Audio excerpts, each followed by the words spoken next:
Guys, আজকে আমি কি কাজ করব জানেন? এখানে আছে আমার বাজরিগার পাখি। তো এর ভেতরে আমি কিন্তু আমার শালিককে ছেড়ে দিব। হ্যাঁ, দেখি শালিক পাখিটা কি করে। শালিক পাখি ছেড়ে দিলে ঠিক আছে। দেখুন, এই যে বাজরিগার এখানে উপরে রয়েছে, নিচে আমার শালিক। তো ওই যে দেখতে পাচ্ছেন শালিক পাখি।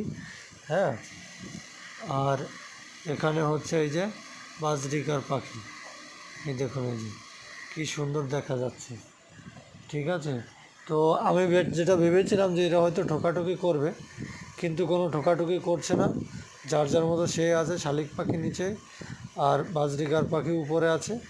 কোনো ঠোকাঠুকি নাই, কোনো ঝামেলা নাই, কোনো চিন্তা নাই। ঠিক আছে, এই দেখুন।